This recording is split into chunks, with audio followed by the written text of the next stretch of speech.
Bret Michaels from Poison. Good to see you again. Nice to see you again. So we go, let's flash back here. The last time we talked was backstage in Seattle and you were on the Rat tour. Right. So in the inimitable style that only you can do, how about we sum up the last 2 years? Well, let's see. The last thing I remember is I don't remember that night. I don't think any of us did, you know. But actually, it was we were just finishing up the last date of the Rat tour, and that was right after Look What the Cat Dragged In. I think the United States had just hit around 3 million, and for us, it was just phenomenal. You know what I mean? To come from an album that was basically a glorified demo tape, and then being out on the road and touring, and just supporting it like that. I think that's the best thing about being live or playing live, especially opening or headlining, is that when you're out there on the road, it's your only chance you really have to prove. There's no hype. On TV, I can say anything I want. I can say we do this or we do that. The press can write they were lousy, they were great, but the thing is, when you go out and you play live, people pay their money, they come to see you, and they either leave and say you were great, we'll be back with our friends, or they leave and they hated you, and they'll never come back and see you again. Right. So it's a crucial thing, being out live, and I think for us, we went back in the studio, we did the best album we could for that time, coming back out with Open Up and Say Ah, and it just really took off. We were real fortunate with it. The people hung with us, and especially, in Canada, to have the success that we've had and not been able to tour here exclusively, which we're just finally getting to do, There's not many bands that tour where when they go on the road, usually that's what sells their records. Usually no one picks them up, and being as controversial or as much criticism as our band had taken in the past, you figure people are going to be a little leery till they see you live, but people up here really supported us, and it's been great, and I think when we come back and do the show, it's just going to blow the whole thing out of the water. Now, we should mention before we continue, speaking of live, that we are, in fact, backstage here at P&E in Vancouver. Oh, so you can hear Jeff from Tesla up there on stage, Right. So we can explain this background noise. Right, it's not your living room that way. Right. It's my living room.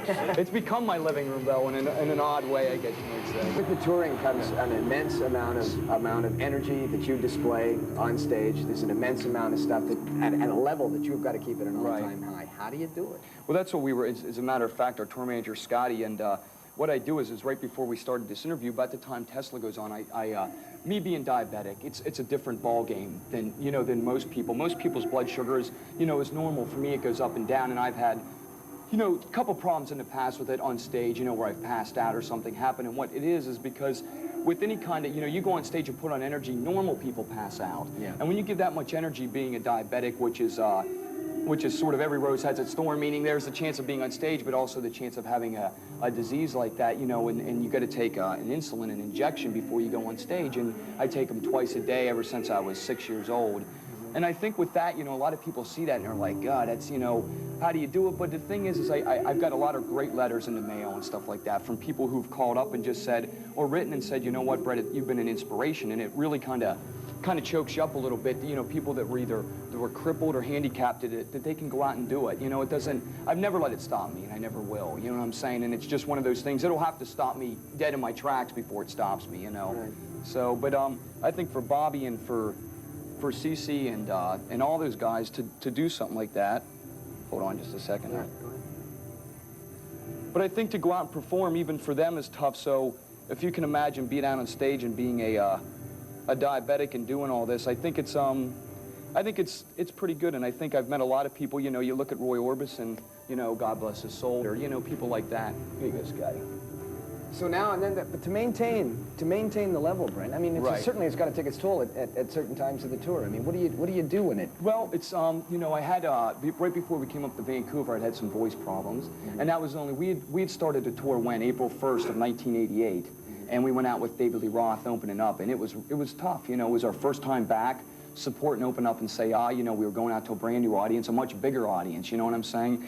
And once we got out on tour and stuff, it just the rigors of, you've seen what happens. We have people backstage, people partying and having a great time.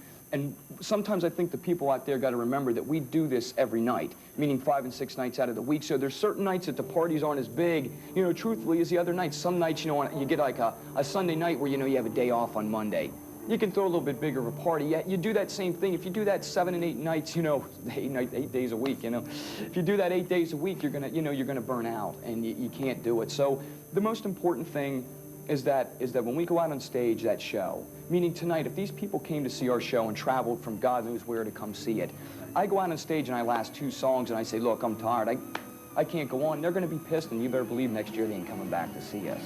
So I think we, I think we do real well. We keep ourselves in shape, and it's sort of, we work hard and we play hard, and it works out. It has been 2 years since we last talked to Mick Hucknall from Simply Red, and since that time a new album's been out called A New Flame, an album that debuted at #1 on the UK charts. And we welcome Mick back to Good Rockin' Tonight. It's nice to see you again.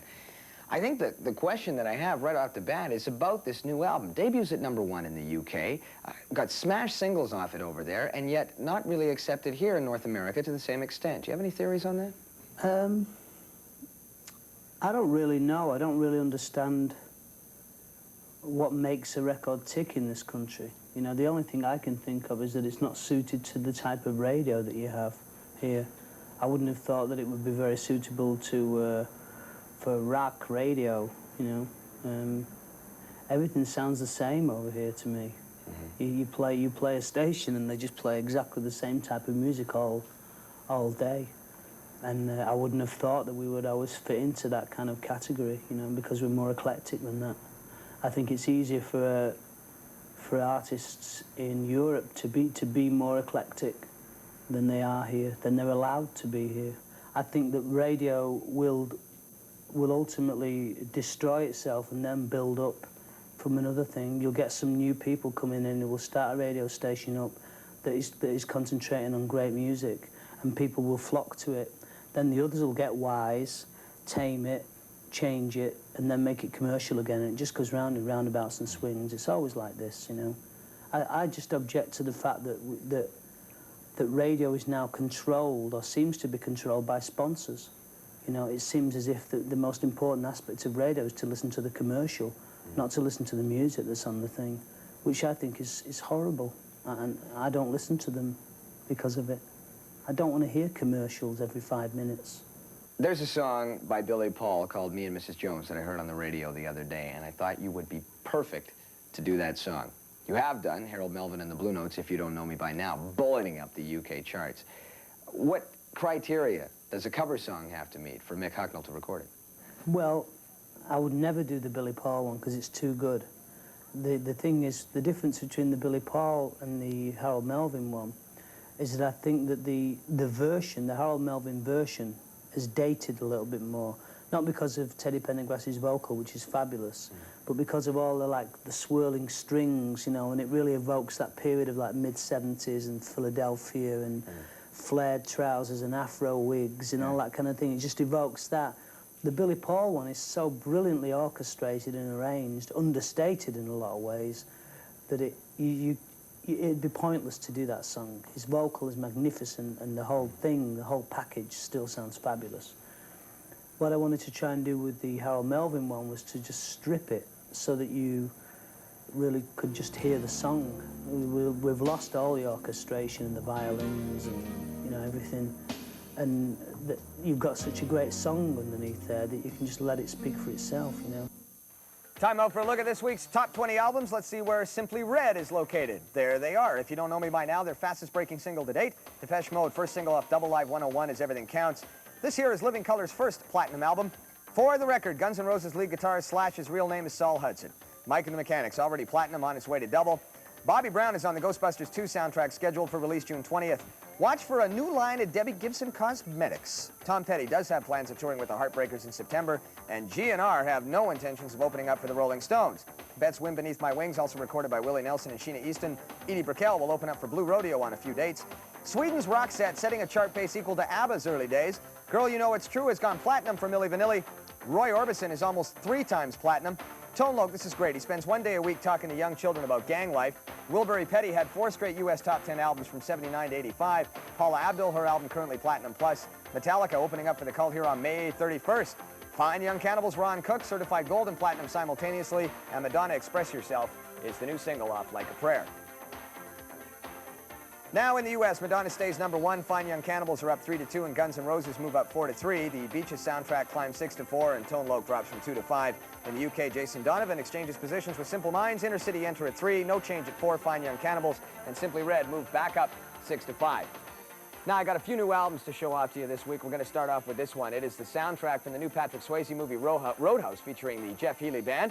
Dion DiMucci, The Wanderer, Yo Frankie is the name of the album. He's got Bryan Adams, Katie Lang, Dave Edmonds, Paul Simon, and Lou Reed supporting him.